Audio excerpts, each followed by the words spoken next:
Oiê, Estúdios Brownie no ar, com mais um episódio para vocês. Eu sou Ana Campbell e hoje somos só eu e você aqui com bastante conteúdo.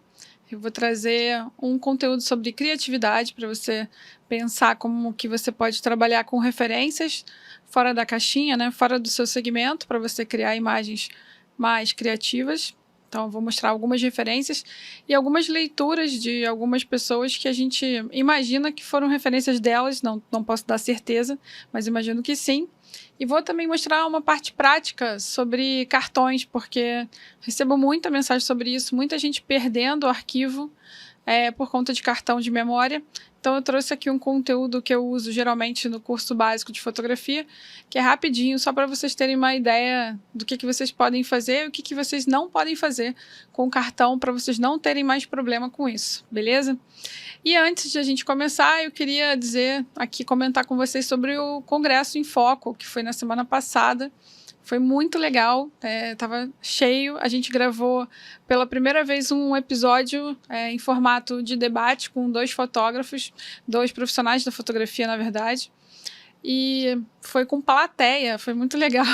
Então, o pessoal conseguiu participar, tinha umas 250 pessoas lá na plateia, o pessoal fez pergunta, ficou lindo e está aqui no canal para a área de membros. Então, se você quiser assistir, tiver interesse, faz sua inscrição aqui no canal como membro, que você consegue ver esse conteúdo. Lá a gente fala de oportunidades e desafios da fotografia. O Léo Saldanha e o Lucas Lerman, que participaram, deram várias dicas muito legais. E eu quero aproveitar aqui para agradecer também a Fernanda Caetano, a organizadora do evento, que cuida do Infoco já há muitos anos, né? Esse já é um evento consolidado, que já acontece há muito tempo, na Baixada Fluminense, em Nova Iguaçu, e que cada vez cresce mais.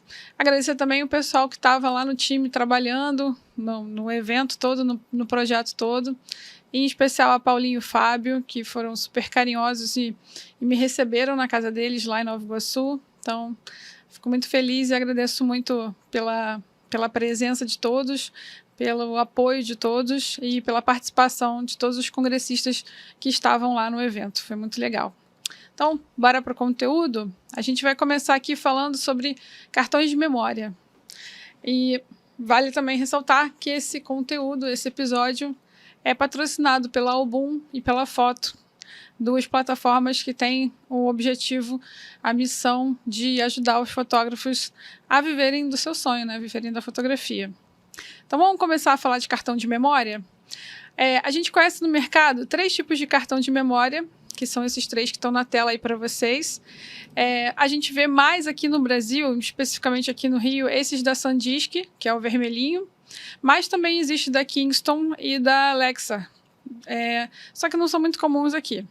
Esses são os cartões mais comuns, que são os SDs, que funcionam em quase todas as câmeras, e eles têm vários tamanhos e várias capacidades, e eu já vou mostrar para vocês aqui como é que isso funciona. Passando aqui o slide. Então, cartões de memórias. O que é importante a gente pensar? Que a gente tem que comprar cartões de memórias de marcas reconhecidas e garantidas. Pode parecer besteira isso que eu estou falando, mas isso é muito sério. Não compre cartão de memória no camelô. Nada contra o camelô, mas geralmente são falsificados.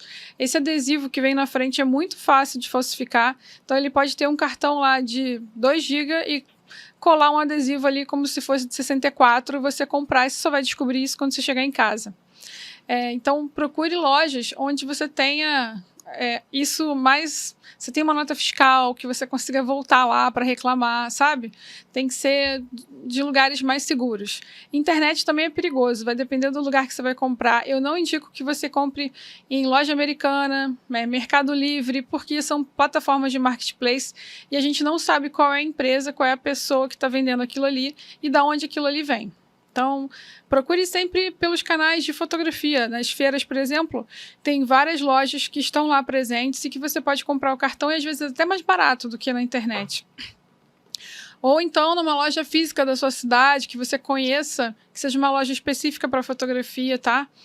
Porque isso é muito fácil de ser falsificado.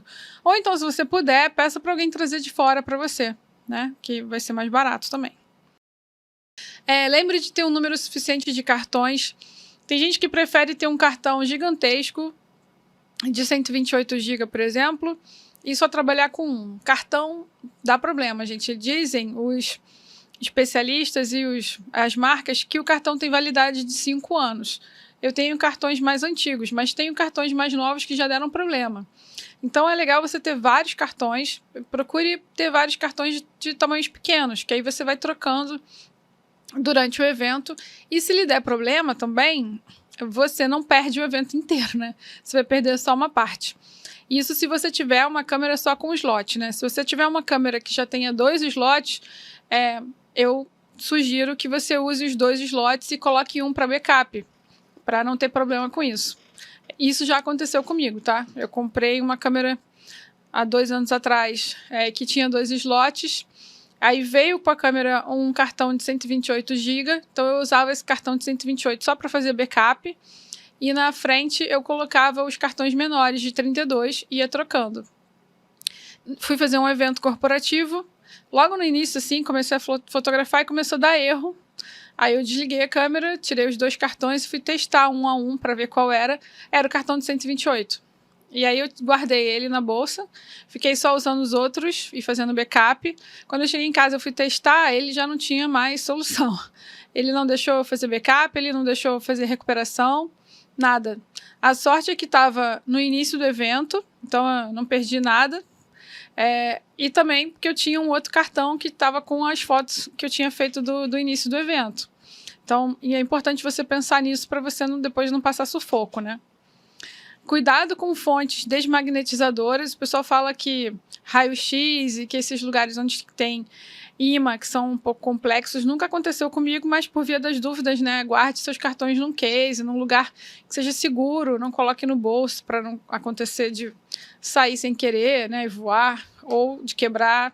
Eles são bem sensíveis, então vale a pena você ter uma casezinha para você poder guardar os seus cartões.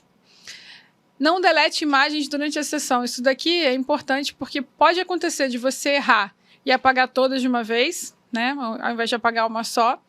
E também pode dar problema no cartão ali na hora. Então, cara, se você tiver vários cartões, né? Você tem cartão suficiente, deixa aquela foto que tá errada, que tá zoada lá, não tem problema. Depois você apaga quando você estiver em casa, quando você for formatar. Nas câmeras, você tem 2 opções, né? Você pode apagar as fotos do cartão, ou você pode formatar, você escolhe. A maioria das câmeras tem essas 2 opções. Quando você apaga, na verdade ele só tira da sua visualização, mas os arquivos estão lá.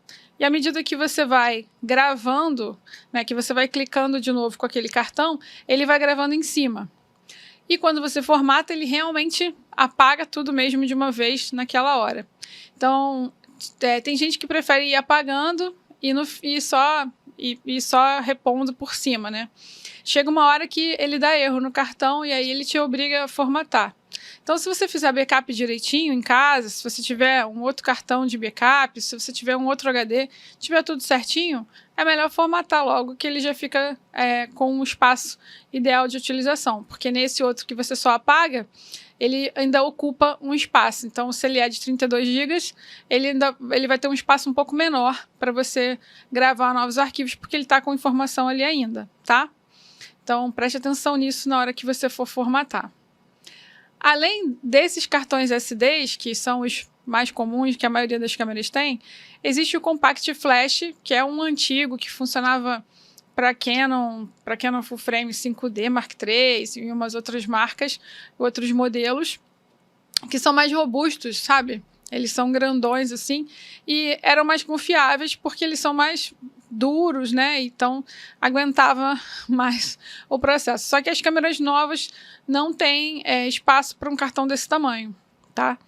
Existem alguns modelos de mirrorless da Canon, por exemplo, a R5, que ela tem um compact flash, mas ainda é um pouco menor do que esse. Então é uma outra versão ainda, um pouquinho mais retangular e é muito caro, custa uns R$900. E para esse tipo de câmera, tem algumas funções, por exemplo, a gente recebeu o Marcelo Cavalcante aqui, que trabalha com fotografia de paisagem e imagem. Ele estava falando que para R5 se ele quiser fotografar no contínuo rápido, ele precisa trabalhar com esse Compact Flash novo. E aí um cartão desse tá uns R$900, quase 1.000. Então, pensa bem na hora que você for comprar o seu equipamento também, se ele funciona só com cartão SD, se ele precisa de um Compact Flash.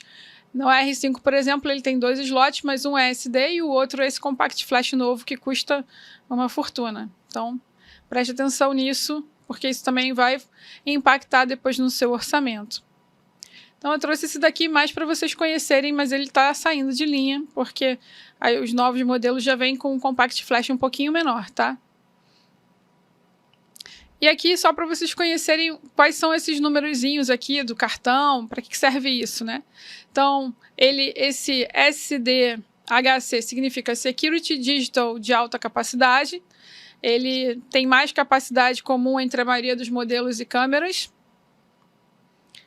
Aqui é só uma foto para comparar os tamanhos, né, do tipo de cartão do Compact Flash e do SD. Tá vendo que o SD é bem menor. Isso daqui é legal também, não sei se vocês conhecem, se conhecerem ou se não, ou se é a primeira vez que vocês estão vendo essa informação depois, coloca aqui nos comentários para eu saber.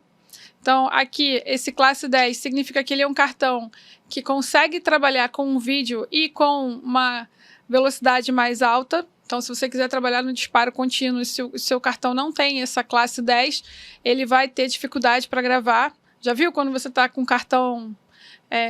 quando você está tentando fazer uma foto em disparo contínuo e a mensagem na câmera fica de buffer, que ele ainda está salvando, geralmente é porque o cartão é lento e não tem capacidade para gravar na mesma velocidade que você clica. Então é importante você olhar se o seu cartão vai ter esse classe 10, que isso vai te ajudar.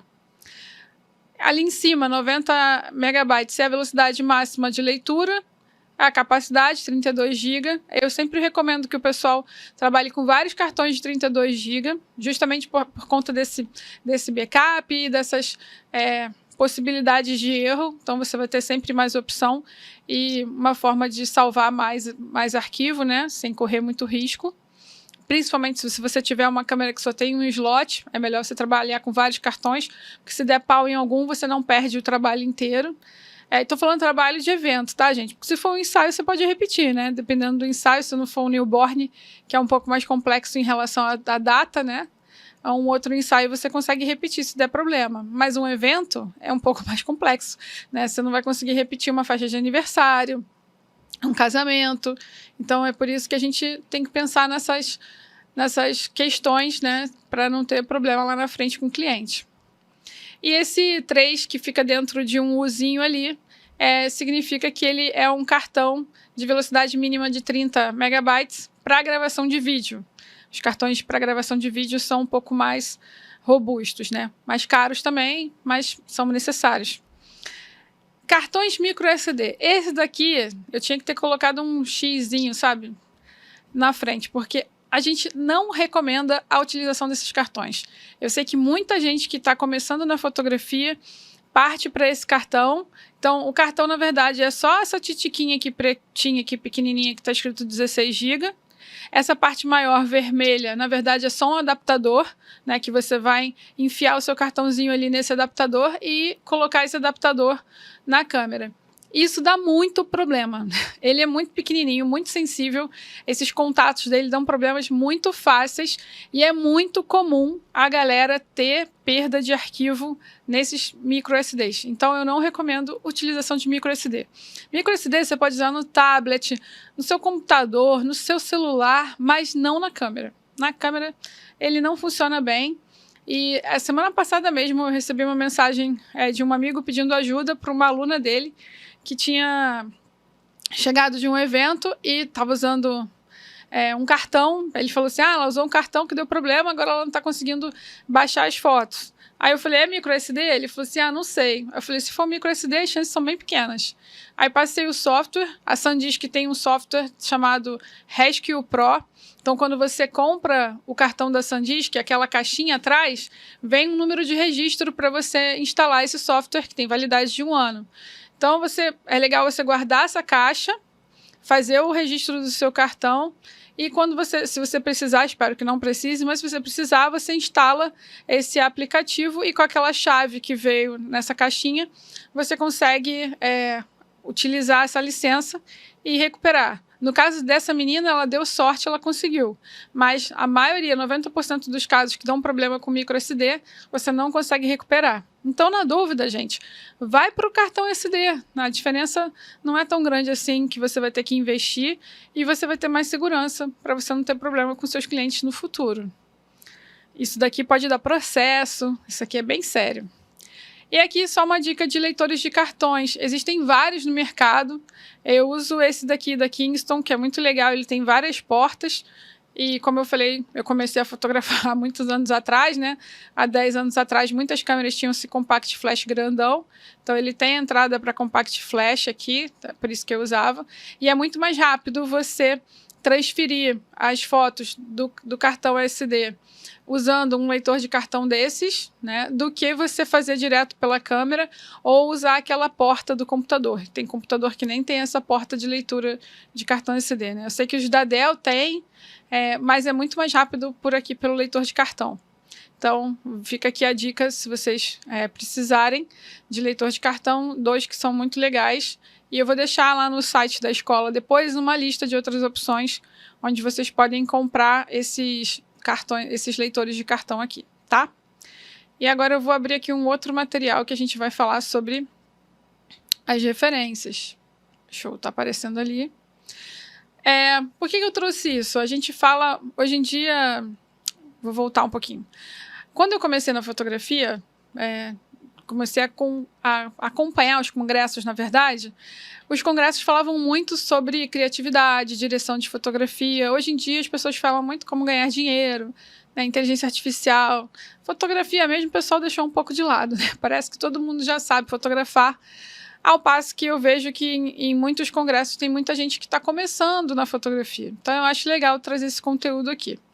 Eu coloquei o poder da referência na fotografia porque, além de você saber a técnica, é legal você também saber as suas referências, né? O que te move e o que faz com que a sua fotografia seja diferente de uma outra pessoa. A gente sabe que a gente pode colocar 5 fotógrafos no mesmo ambiente, pedir para fazer foto de alguma coisa e as fotos vão sair completamente diferentes, né? Saem diferentes porque, geralmente, eles têm referências, né, e bagagens diferentes do que cada um trouxe ali. A não ser que eles tenham sido criados do mesmo jeito, né? São irmãos, aí tudo bem, as referências vão ser as mesmas. Mas do contrário, geralmente essas fotos vão sair um pouco diferentes. E é por conta dessa bagagem que a gente traz. Quando eu terminei o meu curso de formação na fotografia, eu sentia falta dessas referências. Então eu já sabia técnica, já entendia de composição, mas eu achava que as minhas fotos não eram tão criativas assim, ou que não tinha tanta referência legal. Então eu fui fazer uma pós-graduação para estudar sobre referência, estudar sobre arte. E eu tinha uma brincadeira com um amigo meu, que é professor, o Luiz, que dava aula na mesma escola que eu. A gente passava... A escola tinha aulas de manhã, de tarde e de noite. E alguns dias da semana tinha os intervalos à tarde que não tinha aula. Então, e às vezes ele dava aula de manhã e dava aula de noite. Eu era coordenadora da escola, eu ficava o dia inteiro na escola. Então, às vezes ele passava o dia lá para não ter que ir em casa e voltar. E a gente ficava conversando sobre fotografia, obviamente, que era o nosso tema preferido, o tema em comum. E a gente começou com uma brincadeira dele, me mandava uma foto pelo Zap e falava, essa foto aqui te lembra o quê? E aí eu falava, essa foto me lembra aquela foto da Magnum tal. E aí dali a gente começou essa brincadeira de referências e eu comecei a guardar essas referências. E um belo dia resolvi fazer um material para mostrar isso para os alunos, né? Porque muitos alunos reclamavam que não tinham criatividade. E, na verdade, criatividade é só uma prática, é um exercício. À medida que você pratica mais, você começa a ficar mais criativo. Se você para, você perde um pouco disso. É igual estudar um idioma, por exemplo. Então, a gente tem que praticar. Então, vamos lá nas referências. Quero deixar claro antes de passar o slide aqui, que essas são referências que a gente montou baseado na nossa bagagem, no que a gente imaginava que seria. Mas eu não tenho, nem tirando as minhas, né, que eu tenho certeza que foram essas referências, que tem algumas fotos minhas aqui, tirando as minhas, as outras que a gente montou, a gente imagina que tenha sido uma referência do fotógrafo, mas a gente não consegue dar plena certeza, porque isso daqui é muito subjetivo. Então, vamos lá. Então, eu adoro essa frase aqui do André Gide, que é um escritor francês, que ele fala que tudo que precisa ser dito já foi dito, mas já que ninguém estava ouvindo, é preciso dizer outra vez. Né? Às vezes a gente não está prestando atenção, às vezes a gente já assistiu, mas esqueceu. Né? Depois da Covid, a maioria das pessoas ficaram muito esquecidas, então vamos relembrar. Talvez você tenha visto isso na escola, onde você estudou fotografia, ou num curso de artes. Então, vamos relembrar sobre essa parte criativa, que eu acho que pode agregar muito no seu trabalho.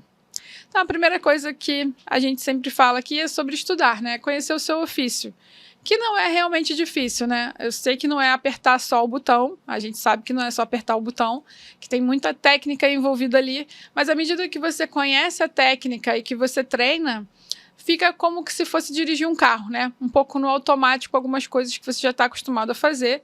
E aí sobra tempo para você começar a pensar em outras coisas, né? Nessa parte mais criativa da composição. Então, por isso que é legal você dominar a técnica, dominar o seu equipamento, para você poder usar a sua cabeça para respirar outras coisas e criar imagens mais criativas. Aí, sobre referências, muitas imagens que eu vou mostrar aqui, existe uma polêmica entre referência, entre reprodução e entre... Eu vou lembrar outro nome daqui a pouco. Mas é só uma explicação do dicionário do que seria uma referência, né? Contar ou relatar aquilo que se refere. Então, quando você vê uma imagem que te remete a outra imagem. Por exemplo, uma imagem que é muito copiada, que às vezes copiada e às vezes reproduzida, tendo uma releitura, é a imagem da Santa Ceia.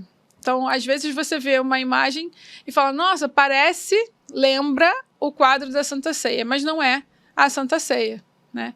E aí você pode ter uma reprodução, que seria meio que a cópia daquilo ali, e você pode ter uma releitura, que seria uma criação que tem uns ícones que lembram aquela imagem, mas não é igual àquela imagem. E a gente vai ver aqui os dois exemplos, tanto da reprodução quanto da releitura.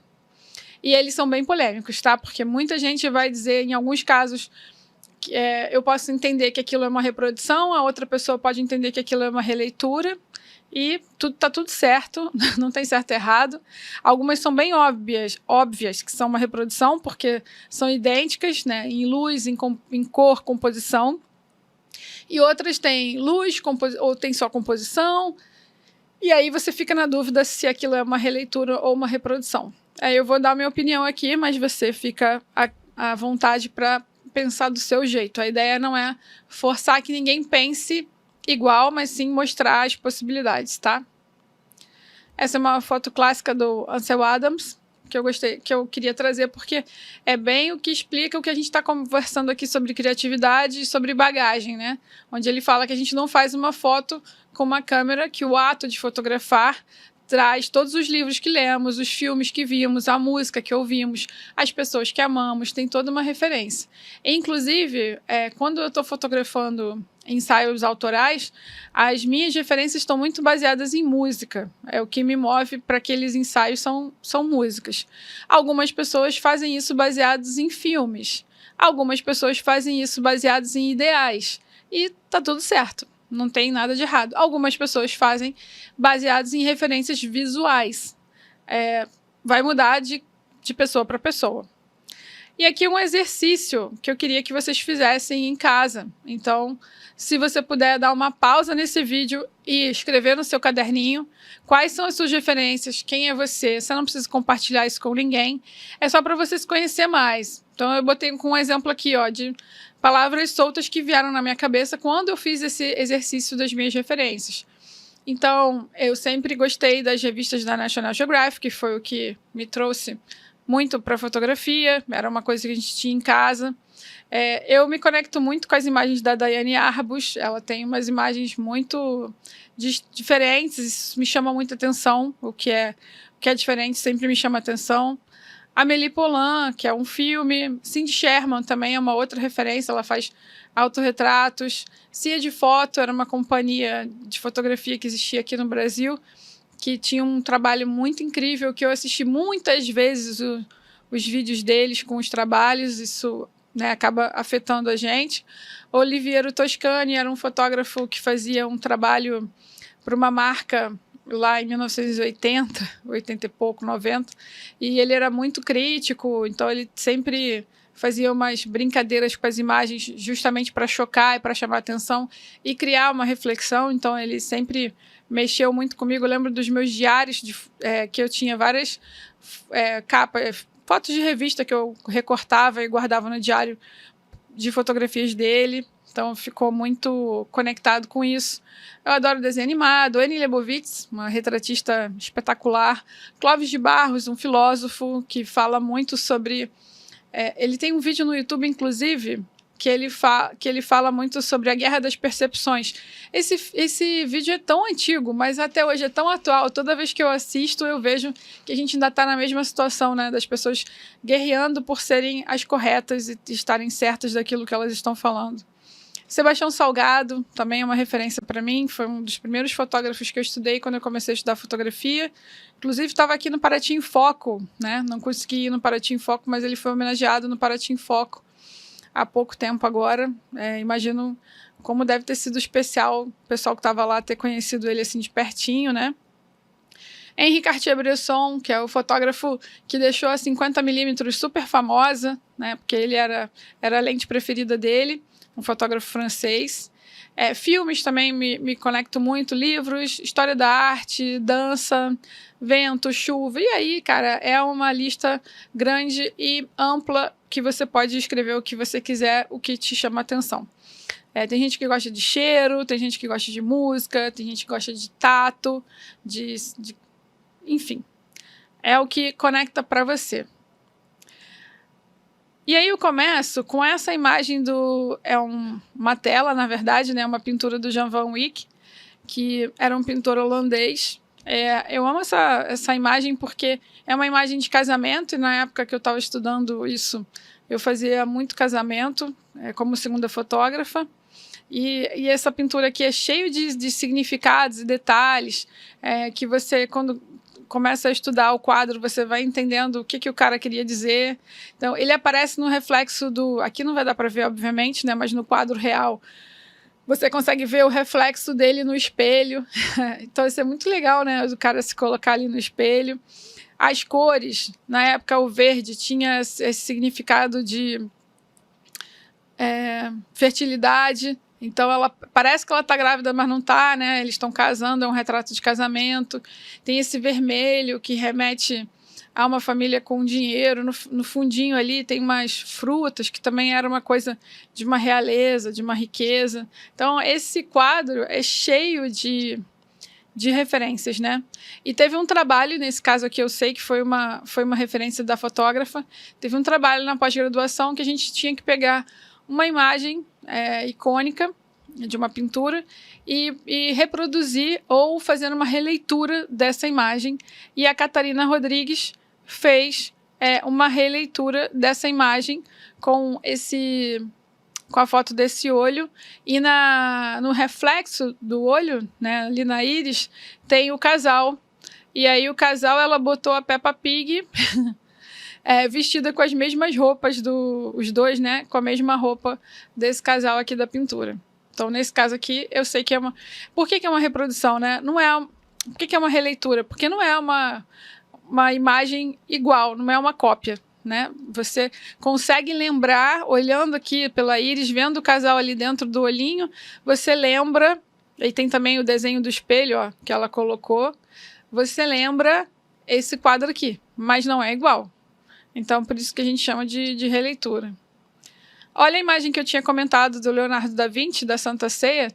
Eu acho que é a mais copiada e a mais reproduzida e a que tem mais releitura é essa imagem aqui da Santa Ceia. E que é fácil da gente identificar também quando a pessoa usou isso como referência. E aqui a gente tem uma referência do David LaChapelle, que é um artista visual muito crítico, e muito polêmico também, porque ele gosta de usar essas imagens sagradas, né, essas imagens que são consideradas sagradas, religiosas, para fazer esse tipo de crítica. Então ele pega uma imagem da Santa Ceia e transforma numa imagem de uma jogatina. E você olha e você identifica que tem a mesma composição da Santa Ceia e que é uma referência para ele, né? Mas não é uma reprodução, nesse caso aqui é uma releitura. Esse quadro aqui, que é lindíssimo. E aí aqui eu peguei uma foto do Jonas Bendiskin da Magnum. Aí eu não tenho certeza se essa foi a referência dele ou não, porque eu não conversei com o cara e também não achei nenhum trabalho na internet onde ele comentasse sobre essa foto e fizesse alguma referência a esse quadro. Mas o que eu sei é que os fotógrafos da Magnum estudam muito arte, estudam muito pintura. E tem a pintura como base para o seu trabalho. A maioria deles trabalham com isso. Então, fica mais fácil da gente identificar. Então, mesmo que não tenha sido de uma forma consciente, pode ter sido inconsciente essa criação dessa imagem com base nesse quadro aqui. Ó, de novo, Jan Van Eyck, que trabalhava muito com vermelho, verde, tinham essas cores muito bonitas, né? Ele tem esse quadro muito famoso. E aí a gente tem o Steve McCurry, ó, fazendo um trabalho para o National Geographic com a mesma intenção. Conversei com o Steve McCurry para saber se essa foi a referência dele. Não conversei, mas esses caras aqui, eles estudam história da arte. Então, provavelmente, ou foi um pensamento consciente ou inconsciente. Isso daqui vai passar. Então, mesmo que você não esteja pensando nisso, se você estudou isso, se isso passou pela sua cabeça, pode acontecer de você criar uma imagem assim. Tanto que eu tinha um professor que ele falava que era pra gente não olhar a imagem ruim, porque isso podia afetar a nossa bagagem e a gente começar a criar coisas assim também. Aqui uma referência de uma escultura, né, do Michelangelo da Pietà. E aqui, olha, uma foto que foi premiada do Eugene Smith, sobre Minamata, no Japão, em 1972. Inclusive tem um filme sobre o Eugene Smith que está no Globoplay, que é muito legal, que vale a pena você assistir. E ele conta um pouco a história desse fotógrafo. Esse cara era um fotógrafo que tinha um viés muito político e ele queria melhorar o mundo com a sua fotografia. E ele vai para Minamata para fazer um trabalho que era de 3 meses e acaba ficando muito tempo lá. Inclusive ele sofre uns ataques lá, porque tinha uma fábrica lá que soltava algo, não sei se era, não vou dizer com certeza, mas eu acho que era mercúrio, e isso fazia com que as pessoas ficassem doentes, as crianças nasciam com vários problemas. E ele passou um tempo lá e fez essa foto dessa mãe dando banho na criança que nasceu cheia de problemas por conta dessa contaminação que existia no rio causado por essa fábrica.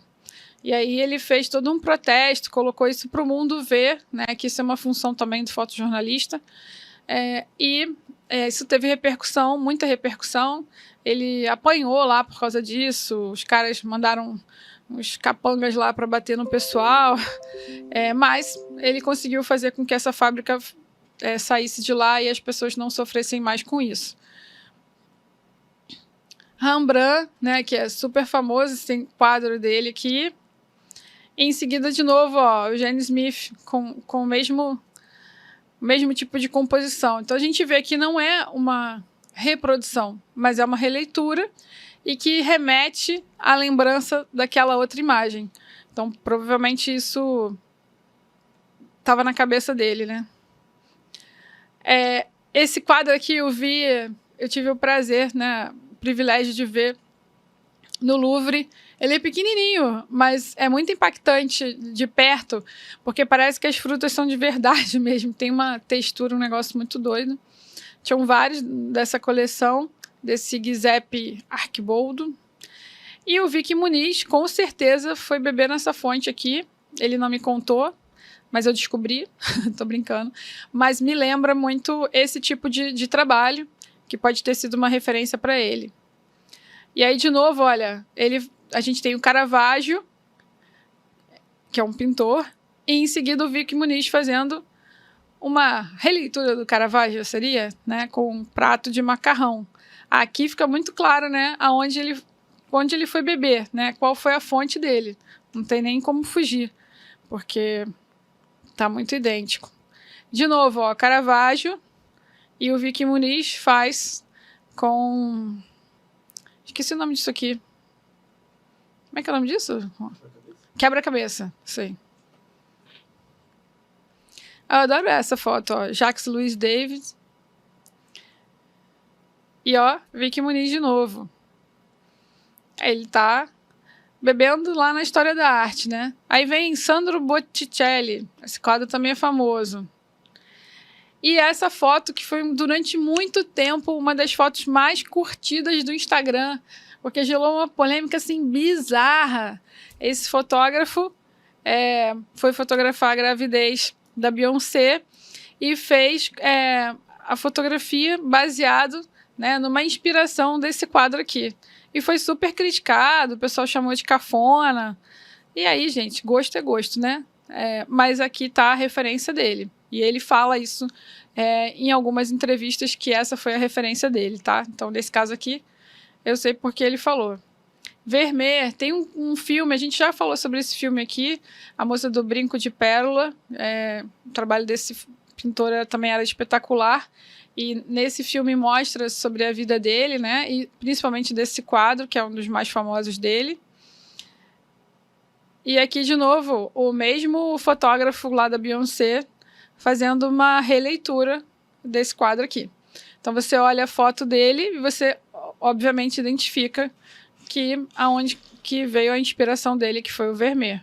Pelas cores, né? Pelo o jeito da composição da moça, cabelo, né?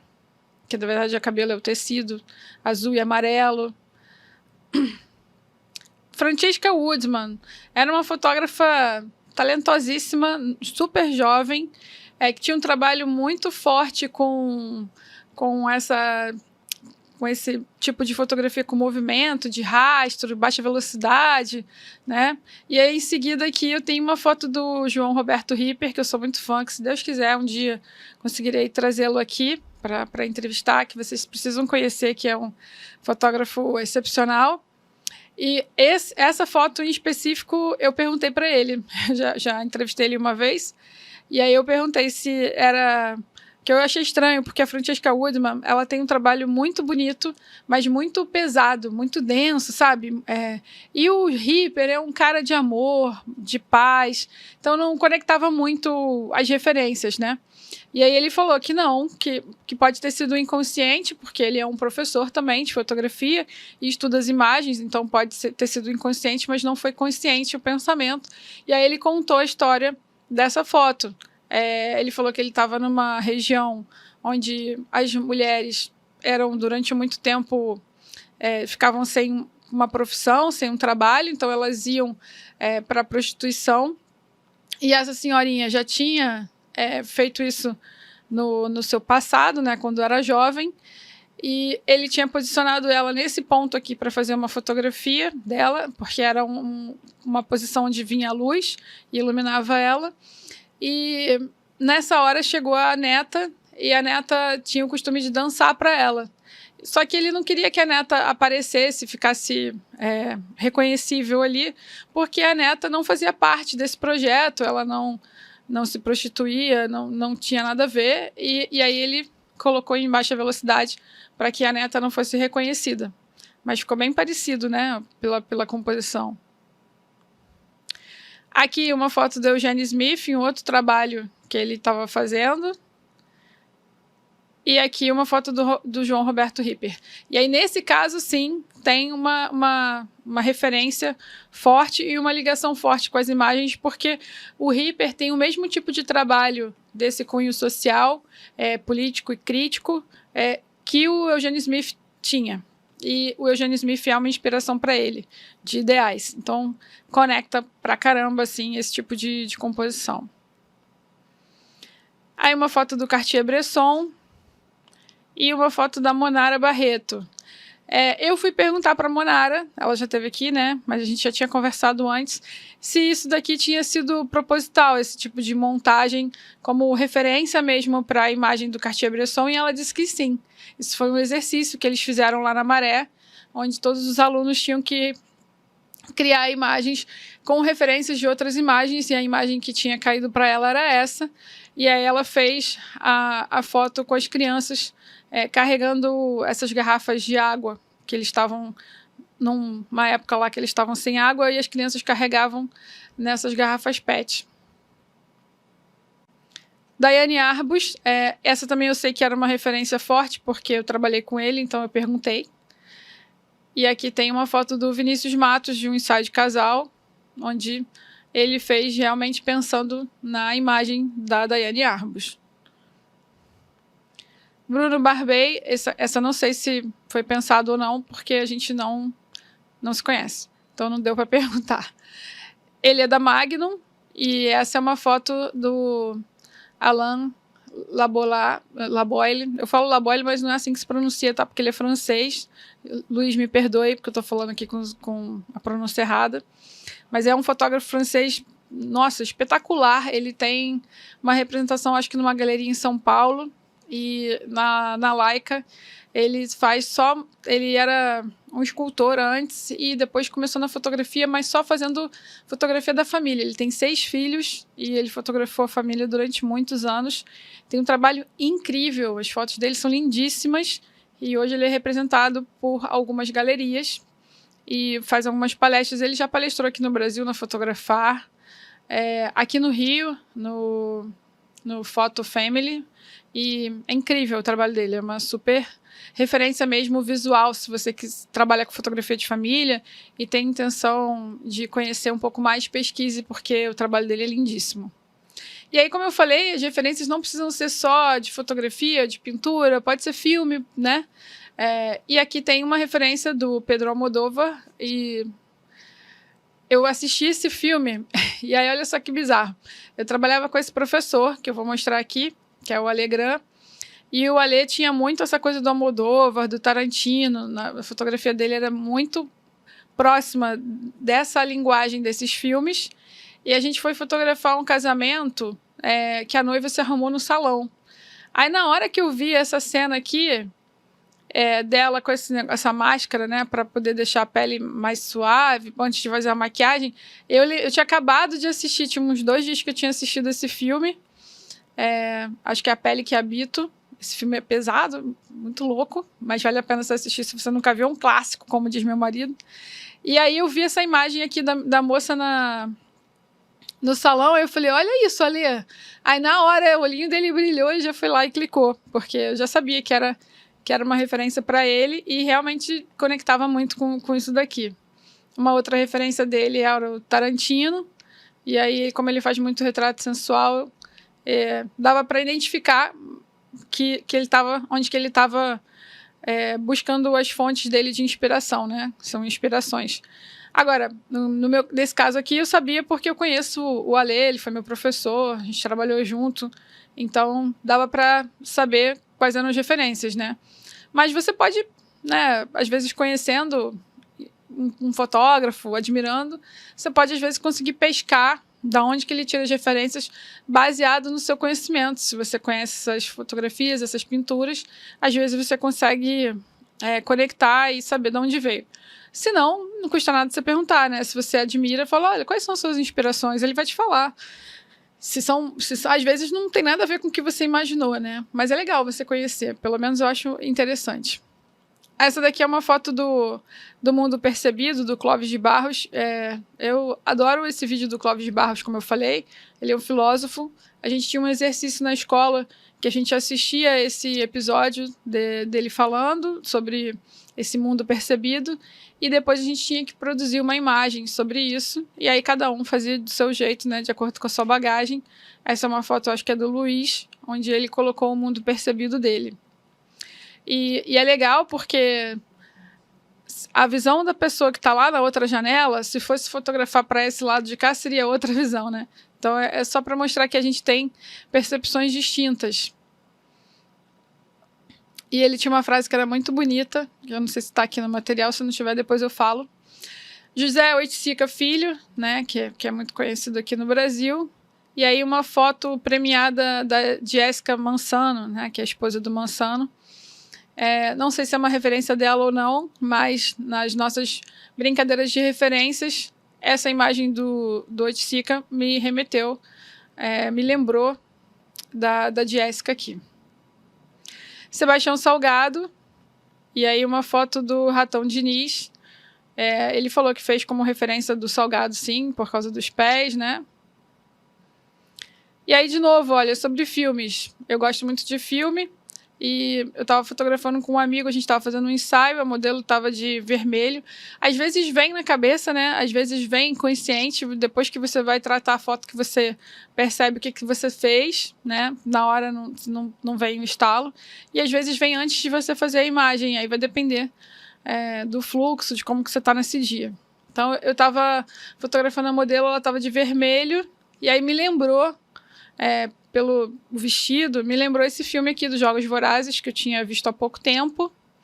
E aí eu fiz essa imagem dela aqui de cima, e aí esse babadinho do vestido me dá a sensação de que era a atriz, né, rodando com... Porque nesse filme ela roda e sai um foguinho ali do vestido. De novo, o Sandro Botticelli. Quando eu fiz essa imagem... Olha só, não tem nada a ver, né?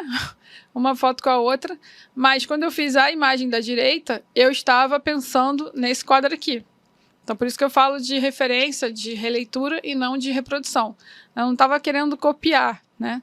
Mas me lembrava, me passava essa sensação, e era isso que eu estava na cabeça. E aí, quando eu fui conversar, aí quando eu mostrei para a modelo o resultado, e ela virou para mim e falou que a foto que eu tinha feito lembrava ela o quadro, a capa do disco da Evanescence, que era uma banda que ela gostava, que ela acompanhava e que ela admirava. Então, para você ver como é que as referências são diferentes e conectam com outras coisas.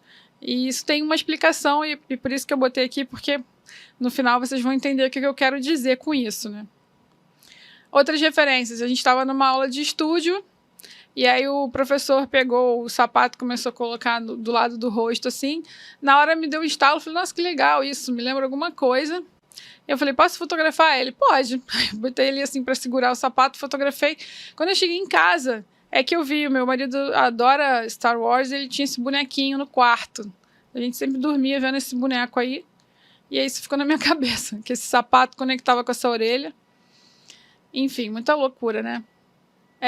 Aqui também, essa foto pequenininha do lado esquerdo sou eu, e do lado direito é meu sobrinho. Então, eu sempre fotografei ele desde pequenininho. Quando ele fez essa posezinha, na hora me deu o estalo de clicar, não sei porquê, e depois eu fui me lembrar que eu tinha no meu álbum uma foto em que eu estava fazendo algo parecido, né? Então, são as referências que às vezes vêm no inconsciente. E aqui a frase do Clóvis de Barros que eu queria falar para vocês, que ele usa muito no vídeo, que ele fala, o mundo para você sou eu e eu, o mundo para você sou eu e o mundo para mim é você. Porque quando você está me olhando, eu sou seu mundo, e quando eu estou te olhando, você é meu mundo. Então as referências sempre vão ser distintas, né? Então isso é importante para a gente pensar também, até na hora de discutir com alguém sobre uma verdade. Porque o que seria a verdade na fotografia, né? Tudo ponto de vista.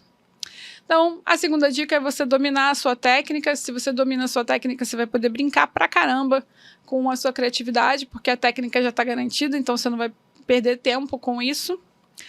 E eu gosto muito de mostrar o trabalho do Arnold Newman, porque ele gostava de fotografar as celebridades, sempre conectando composição com os objetos de trabalho dessas celebridades, né? Então, nessa imagem aqui, a gente tem o Igor Stravinsky, que era um compositor pianista e maestro russo, considerado por muitos um dos compositores mais importantes e influentes do século XX. E aqui você vê que a composição é linda, né? O cara ele tá pequenininho na imagem, apoiado no piano, que é um piano provavelmente de cauda. E olha a quantidade de elementos de semiótica que você tem aqui, né? Tem vários triângulos, tem esse retângulo aqui. Eu fico horas aqui só viajando nessa imagem aqui. Aqui mais algumas fotos dele, ó, ele colocou o Man Ray dentro do quadro, ali na prancheta. O John F. Kennedy. Ui, fiz besteira, perdão, voltei. E aqui é uma foto do Alfred Krupp Essen. Essa foto é muito legal porque mostra exatamente quando o fotógrafo, às vezes, fala sem falar, né? Isso aqui foi um trabalho que foi encomendado pro Newman, acho que foi pro Newman, e ele não gostava desse cara. Esse cara era um magnata do aço, ele achava que esse cara... isso mesmo, o Newman foi requisitado por uma revista norte-americana para fotografar esse magnata, e ele não gostava desse cara, achava que esse cara não era um cara legal, considerava ele uma verdadeira encarnação do diabo, palavras dele, tá? Considerava ele culpado de vários crimes de guerra e por ter utilizado trabalho escravo, então resolveu retratá-lo como um criminoso que sentia o que ele era. Então ele fez o cara com essa perspectiva, né? Com uma luz de baixo para cima que deixa o cara meio diabólico assim, uma grande angular que distorce bem o rosto dele, esse olhar meio de, né? Não é uma foto, se vocês forem olhar aqui os outros trabalhos, tem uma diferença grande de composição e retrata muito o que ele queria dizer com aquela imagem. Se esse cara entendeu ou não, eu não sei, mas quem é fotógrafo, que entende de luz, de composição, entenderia que ele não quis fazer um trabalho bacana com esse cara, né? Porque botou ele numa posição de uma pessoa não muito legal. Não sei se a revista curtiu esse resultado, mas foi um grito, né, de rebeldia dele. E eu acho sensacional isso, para a gente poder mostrar aqui como exemplo de como que o fotógrafo consegue falar sem escrever, né? E algumas pessoas vão conseguir ler. Acho que muita gente consegue perceber, mesmo sem ter estudado fotografia, o que está se passando ali, porque acaba que a gente cresceu, né? Muita gente cresceu sem antes, estou falando assim do passado, né? As igrejas usavam imagens para poder catequizar as pessoas, né? A gente sempre usou muita imagem, hoje em dia o mundo é muito imagético, então a gente acaba aprendendo muito no feeling, na intuição das coisas, né? E aqui o que eu queria mostrar para vocês esqueça o romantismo da fotografia, não existe verdade absoluta na fotografia, e isso é uma coisa que sempre gerou muita polêmica nas aulas de fotografia que eu dei, porque as pessoas partem do princípio que se é conceitual, autoral, que pode ser uma coisa mais abstrata, uma viagem, mas que se for fotojornalismo é real, é verdade, e na verdade não é. Se você não estava lá, se você não viu os fatos, você não tem certeza de nada, porque o fotógrafo sempre vai compor a imagem do jeito que ele quer mostrar. Se não for ele, vai ser o editor.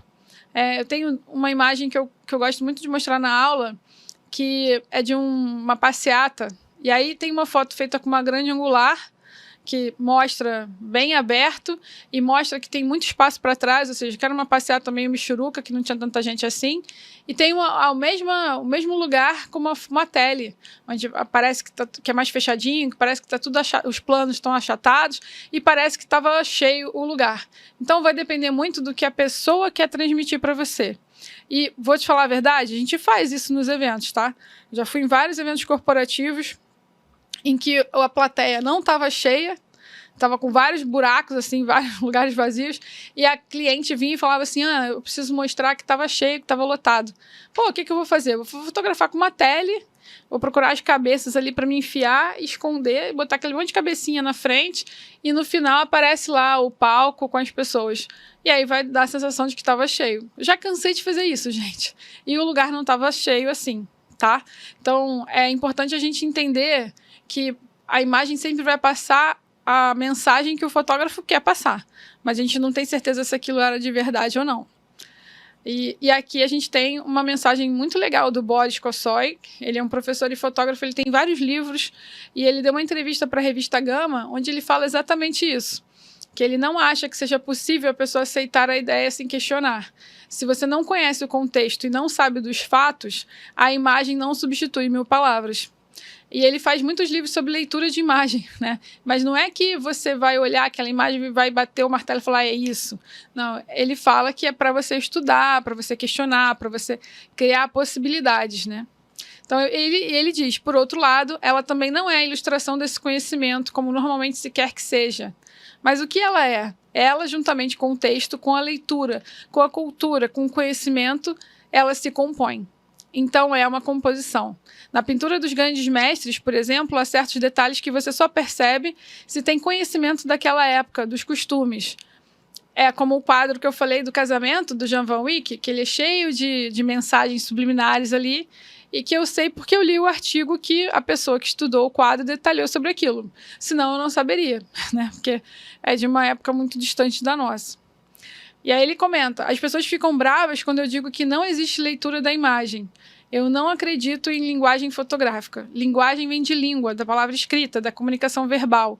E a comunicação pela imagem é outra. O não verbal não se lê, apenas se vê e se busca compreender. Então, não quero que vocês definam isso como absoluto, mas vale pensar que nada aqui na fotografia vai ser absoluto. Vai ser sempre a imagem e a mensagem que o fotógrafo quer passar. E aí eu trago 2 exemplos. Primeiro, é uma imagem muito famosa do... Ops, fiz besteira ali. Do Luiz Daguerre. Ih, peraí, gente, fiz caquinha da estrela. Foi mal, né? Tecnologia. A pessoa já não trabalha com isso há muito tempo. Fiquei nervosa. Vou falar do Daguerre. Ops, cheguei. Então, o Luiz Daguerre, essa é uma das fotos mais conhecidas, né? Que eles falam que foi a primeira fotografia feita pelo daguerreótipo em 1838 na França. E ele está fotografando o Boulevard. E aí era uma área que era super movimentada, mas parece que está vazio, né? Parece que, sei lá, um dia de pandemia onde não tinha ninguém na rua. Então, e aí você vê lá no fundinho, assim, bem no início ali da praça, tem 2 pessoas, um cara engraxando sapato, né? Só que naquela época, para fazer um tipo de imagem dessa, você levava 15 minutos. Então, o que os historiadores falam é que esses 2 caras, eles foram colocados lá. O cara pediu para eles ficarem parados lá durante 15 minutos. Porque se você for reparar, os carros não aparecem, porque eles estão se movimentando e como levou 15 minutos para formar a imagem, ele só formou a imagem daquilo que ficou estático durante 15 minutos. O que estava em movimento ele não conseguiu captar, mas os 2 caras captou. Então, será que os caras ficaram parados ali 15 minutos? Então tem essa questão. E esse daqui é muito legal também, que é o Bayard, que ele faz a fotografia da morte dele. Na verdade, assim, a fotografia surgiu em muitos lugares ao mesmo tempo, inclusive aqui no Brasil, né? Só que o Daguerre, ele fez o registro primeiro, do daguerreótipo lá em Paris. Então ele levou a fama de como se ele tivesse criado a fotografia primeiro que todos os outros, né? Mas já existiam várias pessoas já pesquisando, às vezes com químicas diferentes, com trabalhos distintos, porque eles tinham o intuito não de criar fotografia, mas de criar uma forma de copiar as imagens com mais rapidez para o jornal, né? E aí o Bayard ficou chateado porque ele não levou o crédito, então ele fez uma foto da morte dele e ele escreve no verso da fotografia: o cadáver do senhor que vocês veem atrás é o senhor Bayard, inventor do processo que vocês acabaram de ver ou do qual verão os resultados maravilhosos. No meu conhecimento, há cerca de 3 anos, que este pesquisador engenhoso e incansável buscou aperfeiçoar sua invenção. A academia, o rei e todos aqueles que viram esses desenhos, que ele julgava imperfeitos, admirado como você admira no momento.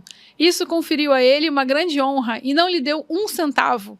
O governo, que havia dado muito ao senhor Daguerre, disse não pode fazer nada para o senhor Bayard e o infeliz se afogou. Instabilidade das coisas humanas. Artistas, acadêmicos, jornais trataram dele sempre e hoje há muitos dias que está exposto no necrotério e ninguém o reconheceu nem reclamou.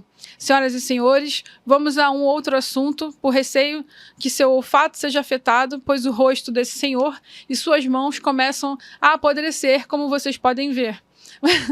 Na verdade, isso aqui é só uma crítica, um protesto, né? Ele estava vivo, ele não estava morto.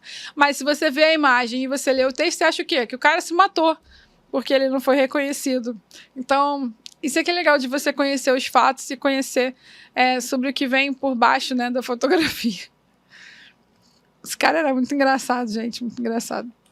E permita-se errar, gente. Experimentem, pratiquem, né? A criatividade só vem quando a gente pratica. Quanto mais você trabalhar a criatividade, mais você buscar referência, mais você testar as bagagens, melhor vai ficar. E procure misturar também as referências, né? Eu gosto muito do Schema DOS, que ele faz muitas brincadeiras com vários elementos que geram outras imagens. E isso é muito legal de você criar. E quais foram as referências que me ajudaram nesse processo, né? Livros, workshops, filmes, documentários, exposições, networking, conversa na escola com os amigos fotógrafos, como eu falei. Tudo isso aguça, né, a nossa criatividade e faz com que a gente consiga criar imagens legais. Então, agora você tem que botar a mão na massa, né? Fotografar e pensar nas suas referências, o que você pode criar de legal. E se você achar que você não está criando coisas muito legais, então você tem que buscar mais referência para melhorar o seu trabalho. Beleza? Era isso que eu queria passar para vocês hoje. Espero que vocês tenham gostado. Comentem aqui e até a próxima.